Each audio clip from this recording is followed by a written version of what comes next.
everyone, today we are taking a look at Blackwing Shadow in normal mode, and I really just wanted to test out a new microphone. So I figured I had this recorded as my first down, and I would go ahead and take a look at it. I'll make a more official guide a little bit later when I have more of a chance to record some of the mechs going on in the background. Alright, first let's take a look at the markers. Now this is not traditionally where the boss is tanked, but I thought I'd show it anyway.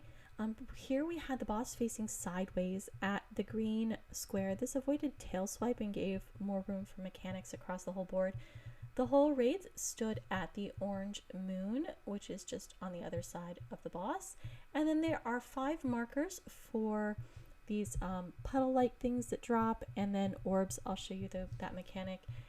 And on the far side, which we cannot see right now, are one side has a blue marker on the one corner, and there is an orange marker on the other. Those are for death gaze, so that the people marked with death gaze can run to the one side, and the raid can run to the opposite side, so that you don't take out the whole raid with those bombs. So we're going to go ahead and pull. For this configuration, the tank pulls the boss all the way to the back corner and then turns him so that he is not facing the raid, and give him a second here to turn the boss. Alright, there's that tail swipe that we're trying to avoid. So here you can see the boss is sideways. Now first up is to stomp out the shadow in the proper order.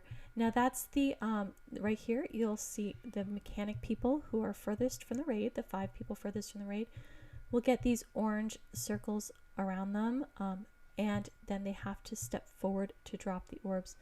I am not seeing that right now, so I will show you that in just a little bit. I don't think I quite got the video of that part. Meanwhile, for tanking, you make sure to switch at 10 stacks.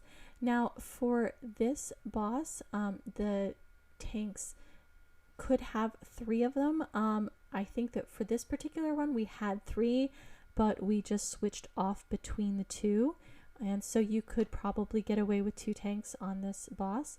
But again, for this run and for the runs that I had gone through earlier, we did 3 tanks for that. Okay, again, you'll get the message for stomping out the balls in the proper order. The 5 furthest people from the raid, you can kind of see a little bit of a ball there. I'll get a better screenshot of that. The 5 furthest people get this yellow circle around them. They step forward and drop the balls, and the balls have to be killed one at a time afterwards so that it doesn't do too much damage to the raid.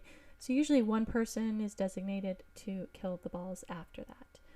Alright, up next we have this second phase starting here. The boss goes to the center to go to sleep, and when he goes to sleep, there's these wraiths that appear around the outside. So you need to spread out around the whole circle in order to kill the wraiths. And here you can see, well, almost. Here you can see the wraiths showing up, and just make sure to go around and DPS all of the wraiths and make sure to get them before they reach the boss. If they reach the boss, they do an AoE damage to the raid, and they also heal the boss, so it's really important to get those down before they reach the boss. Alright, after that, the boss will wake up, and we're going to go ahead and position him back to the side. Now again, this is not normal positioning, but I really liked it with avoiding the tail swipe.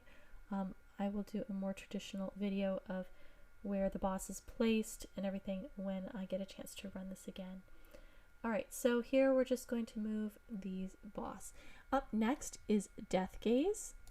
The players marked by Death Gaze want to move to one side of the room where there's this blue marker in the background you can kind of see, and the raid wants to move out the other direction to avoid the bombs that come through. I think we might have skipped that mechanic because we're already seeing the spires. So here in the background there'll be some spires. Again, I didn't do a very good job with recording this one. So you stomp out the spires. Up after that is Void Storm, and you just move back to be away from the Void Storm.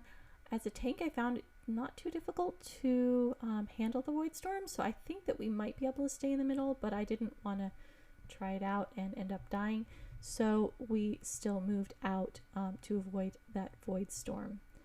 Now up next, we're going to go ahead and I'm going to tank the boss a little bit more, and we'll see if we can get some better screenshots of some of those mechanics that you will see. All right, next is Death Gaze. Again, that's this, the one group has to move out to the blue marker on the far side, and you'll see here the raid is moving back out of the way to avoid that bomb going off. Up next is Demon Spires, one person per spire, and you'll see those in the background here. In just a second. Well, there we go. The Demon Spires are spawning, and here you can see them in the back. Once those are up, you need to make sure one person per spire that is sticking up. After the spires, you will have these purple puddles that come up. They're the soul things, and you need to have 4 players in each to stomp them out. Now, one of the groups had a healer go with the 4 people to make sure that they stayed alive while they were stomping them out, which is not a bad idea. Okay, up next we are moving into the next phase again, where the boss goes back to the center and goes to sleep. He's going to go there in just a second. Here, I'm fast forwarding just a little to get to it quickly. All right, here he goes into the center, and remember these wraiths are going to spawn around the outside. So everyone spread out around the outside of the circle and kill the wraiths before they reach the boss. All right, here we go. All right, here's the wraiths. So there's the wraiths. All right, so we're gonna go ahead and kill each of these wraiths as you can. Just DPS them down before they hit the boss so that they do not explode when they hit the boss, and so that the boss doesn't get healed. Okay, just make sure that once your wraiths are down to help out with any other wraiths coming at the boss still. And then once they're all down, the boss will get up, and we're just going to go ahead and reposition him for the raid. While we're doing that, you'll be able to see purple circles around some of the players. These are just the normal seeds. Go ahead and spread out from the raid with those seeds. All right, now that the boss is back in position, the 5 furthest players from the raid need to be on those 1, 2, 3, 4, and 5 markers, and they will get the yellow circles around them. Now here you can see the yellow circles spawning, and then it will be replaced by these purple orb things, and one at a time someone will go through and take out each orb. It looks like they're going through in order, which makes sense. Once those are down, we get another round of seeds. So just watch out for getting purple circles around you and spread out from the raid. Simultaneously, we're going to get the void storms. So just everyone move out if you so that you don't take the damage from the void storm. I didn't go too far out. I was able to handle it with the tank, but again, I'm not quite sure if you should just stay there or if tanks should move out. Up next, we're getting the demon spires. And I have a seed around me at the same time. So in the background, you can see the puddles for the spires. Just stand 1 person per spire. And that will be followed by the 4 players who need to stand on these soul spots, which I can't see at all, so that they can stomp them out. Again, with the healer would be a good idea for one of the 4 people, or just to go along with the 4 people. All right, and the boss is almost dead here. Now we have Death Gaze again. So again, we make sure to have the 2 players with the Death Gaze go to that far blue triangle, and everybody else needs to move away from them a bit so that they're not hit by that Death Gaze. This looks very similar to Void Storm, so if you're used to moving out, that's great. It's not too hard. Just make sure that if you do have the text for the Death Gaze that you are not following the raid, because that will wipe out the raid. All right, next there's a sheer damage, which we didn't really do, I don't think. There's also spires in the background that I can see, so make sure to stomp out the spires again. And here the boss is pretty much dead. So hopefully you found this helpful, and here's a kind of a better shot of where the markers are. You can see that orange marker on the side for the Death Gaze.